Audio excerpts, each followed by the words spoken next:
Biyo bayan samun yawaitar faruwar hadura kan ababen hawa a birnin Maiduguri a 'yan kwanakin nan, wanda ke sanadiyar asarar rayuka da jikkata wasu, gwamnatin jihar Borno ta gudanar da taron gaggawa na masu ruwa da tsaki kan harkokin sufuri. Sakataren gwamnatin jihar, Malam Bukar Tijjani, ya gargaɗi direbobin manyan motocin gwamnati da waɗanda ba na gwamnati ba da su daina gudu fiye da kima, sannan su dinga bin ƙa'idojin tuƙi.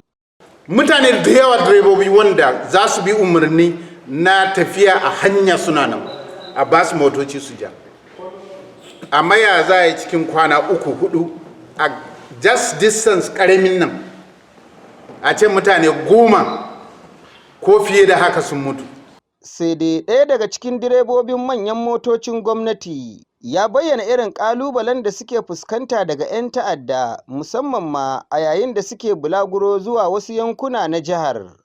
Wata 2 da suka wuce akwai direbanmu da aka buɗe mishi wuta tsakanin Mangom zuwa cikin gari, wanda yanzu haka yana kwanci a asibiti, ya yi kamar wata 1 a TH, an sallame shi amma yana kwanci a gida yanzu.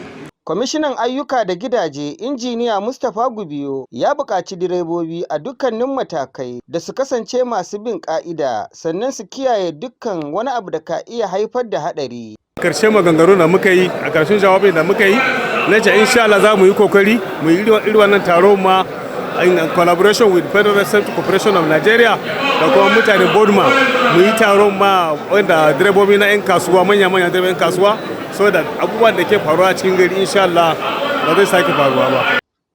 Sauran waɗanda suka magantu a yayin taron sun haɗa da kwamandan hukumar kiyaye haɗurra, shugaban Botima, janar manaja na Bosefa da kuma shugaban Borma. Da zarar ka bar nan in ka san baka da license, don Allah kar ma ka je ka dauki ki mota.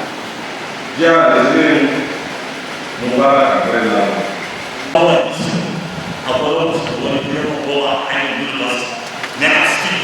Insha Allah za mu tantance wanda suke da laifin da wuce da su. Direbobin da suka halarci taron sun yi alkawarin bin ƙa'idojin tuƙi. Sabiu Malam, Quick Action TV daga birnin Maiduguri.